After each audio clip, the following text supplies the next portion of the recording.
வாழ்க்கை என்பது போராட்டம்தான். ஒவ்வொருவருக்கும் போராட்டம் உள்ளது. ஆனால் நாம் மனதை கீறி விதைத்தால் நிச்சயமாக அது மரமாகும். அது நிச்சயமாக ஒரு நல்ல சந்தோஷத்தை கொடுக்கும். மனமே உன் மனதை கீறி விதை போடு, அது மரமாகும். வாழ்க்கையில் நாம் என்ன விதைக்கிறோமோ அது பல மடங்காக விதையும். இதே போல நாம் வாழ்ந்தால் நிச்சயமாக வாழ்க்கையில் முன்னேற முடியும். தன்னம்பிக்கையோடும் துணிச்சலோடும் குறிக்கோள் வகுத்து வாழ்க்கையை வாழ வேண்டும் என்று கேட்டுக்கொள்கிறேன்.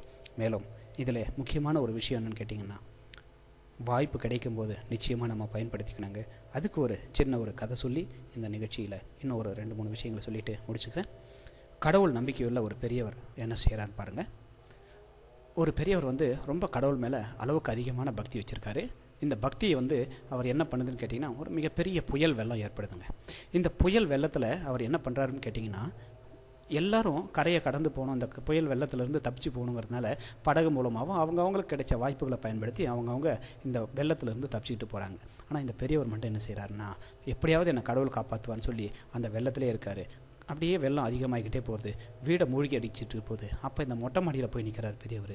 அப்போவும் இந்த விமானப்படை மூலமாக ஹெலிகாப்டரில் இந்த பெரியவரை கூப்பிட்றாங்க.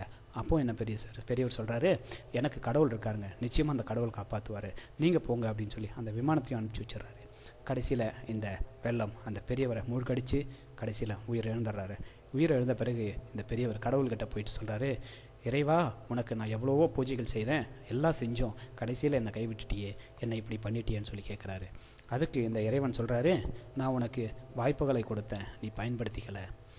உனக்கு நல்ல வாய்ப்புகளை கொடுத்தும் நீ பயன்படுத்திக்கல. முதல்ல போட் அனுப்பிச்சேன், நண்பர்களை அனுப்பிச்சேன், கடைசியில் விமானத்தையும் அனுப்பிச்சேன், அதுலேயும் நீ வரலன்னும் போது இனிமேல் நீ பூமியில் இருந்து பிரயோஜனம் தான் உன்னை கூப்பிட்டுக்கிட்டேன் அப்படின்னு சொல்லி பதில் சொல்கிறாரு. அந்த மாதிரி கிடைக்கிற வாய்ப்பை நம்ம சரியான நேரத்தில் பயன்படுத்திக்கிட்டோம்னா நிச்சயமாக வாழ்க்கையில் சிறப்பாகவும் சந்தோஷமாக இருக்கலாம். அதே மாதிரி கிடைக்கக்கூடிய வாய்ப்பை நம்ம எப்போ பயன்படுத்தணும் அப்படிங்கிறதுக்கும் ஒரு இன்னொரு கதை ஒன்று சொல்லிக்கிறேன். ஒரு அடர்த்தியான காடு. இந்த காட்டில் பார்த்திங்கன்னா எல்லா மிருகங்களும் வேட்டையாடி சாப்பிட்டுக்கிட்டு இருக்குங்க. ஆனால் திடீர்னு வேட்டையாடுறதுக்கு ஒன்றுமே இல்லை. ஒரு பசி, பட்டினி, பஞ்சம் அப்படிங்கிற ஒரு சூழ்நிலை உருவாகுதுங்க.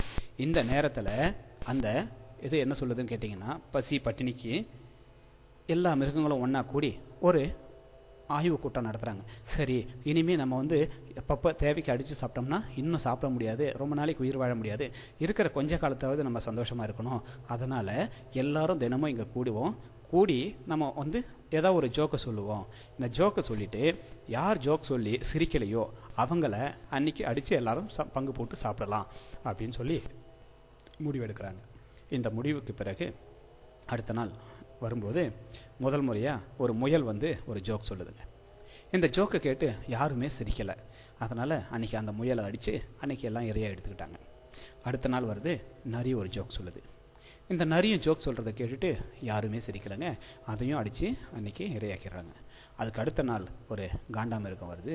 அது ஜோக் சொல்ல ஆரம்பிக்கிறதுக்கு முன்னாடியே இந்த யானை என்ன பண்ணுச்சு, அப்படியே தும்பிக்கி அப்படி தூக்கி சிரிக்க ஆரம்பிச்சிருச்சுங்களாம்.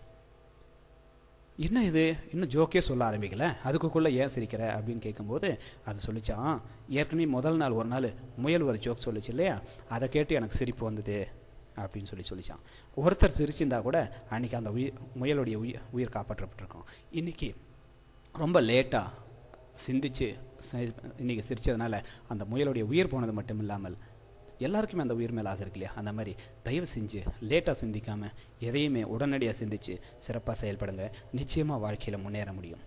ஏன் இதெல்லாம் நான் சொல்கிறேன்னு கேட்டிங்கன்னா, நம்முடைய வாழ்க்கை நிச்சயமாக ஒரு அருமையான வாழ்க்கை. இந்த பிறவி ஒரு அற்புதமான பிறவி, மனித பிறவி. இந்த மனித பிறவிக்கு ஒரு முத்திரை வேணும். அந்த முத்திரை இருந்தால் நிச்சயமாக சந்தோஷமாக இருக்க முடியும். அதுக்கு ஒரு சின்ன உதாரணம் சொல்கிறேங்க. இப்போ என் கையில் ஒரு பேப்பர் இருக்குங்க.